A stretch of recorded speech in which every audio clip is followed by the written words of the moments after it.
The Buddha is famous for having said, all of his 45 years of teaching can be encapsulated in one sentence. And I like to say, on the off chance he wasn't just kidding around, maybe we should memorize that sentence.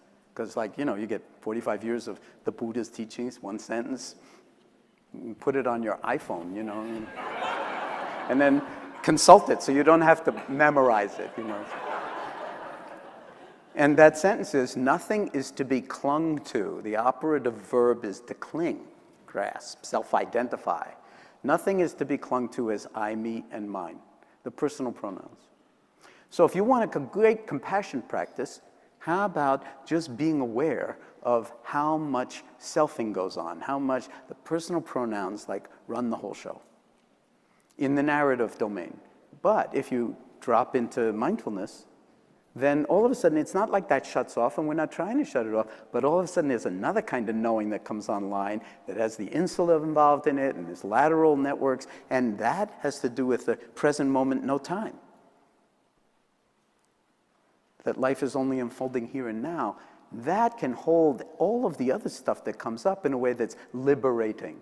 So what John Teasdale is saying is that in working memory, when we actually exercise the muscles of loving kindness and compassion and mindfulness, they transform working memory. They change the content of working memory from the more propositional, like, I'm a shit, I've always been a shit, I'll never succeed, I'll never be, I'm too old, all of those kinds of thoughts, you know, that the cognitive therapists spend a lot of time trying to substitute a better thought. The radical, liberative, mindful approaches just see it all as thinking. And it's all about as interesting and as useful as what you had for breakfast 3 days ago. You're not going to judge it one way or another. We don't have to substitute one thought for another and all of a sudden pump ourselves up how great I am or I am capable of this or that, but to simply actually rest in awareness and let the thoughts be like weather patterns in the mind. And then all of a sudden what is happening, what's coming online is a whole other way of being that is this holistic implicational memory, and that often is felt in the presence of each other. So in an MBSR classroom, for instance, within a day, it's a Sangha. And people are coming back, and we have such a low dropout rate, in part because people hear what everybody's there for, and it's like, Jesus, I didn't even know there was that kind of suffering. And you hear other people's kinds of suffering, it puts yours in a certain perspective, it doesn't diminish it. Although some people come to us after the first class and they say, you know, I don't think I belong in this class, I don't have enough suffering.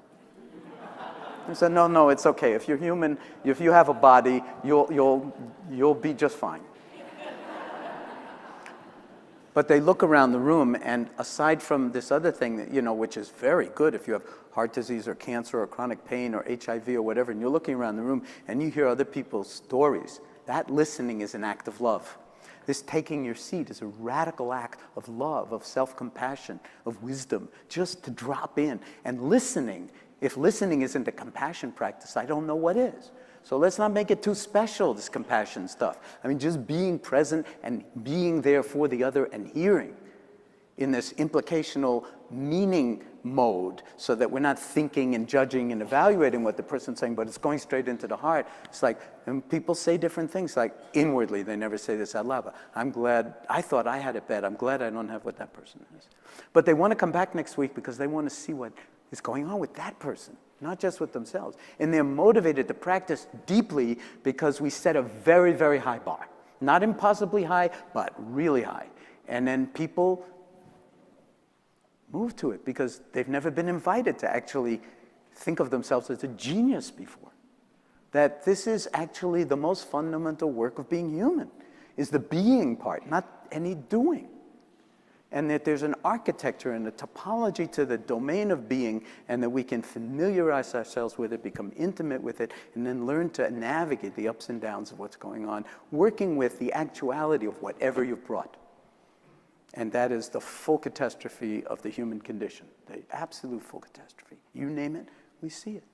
And so just being heard, being seen, being met, and then being in a community. One of my former friends from MIT, who was a professor of MIT, who came to the MBSR program after years after I knew him in the 70s, because he needed a bone marrow transplant. And he thought, before I go into the isolation unit for a bone marrow transplant, I need to actually learn how to be in touch with my mind. He knew enough to do that. And when he came to the MBS art classes, he said that he loved being in the MBS art classes a lot more. It was so much more, he felt so much more at home than in MIT faculty meetings.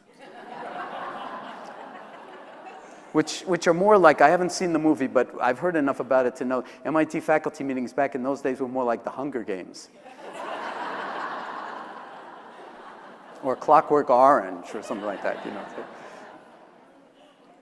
And he called it the community of the afflicted. The community of the afflicted. And then he's writing on the MTA, the MBTA in Boston, and at a certain point he had this realization. He reported this in class.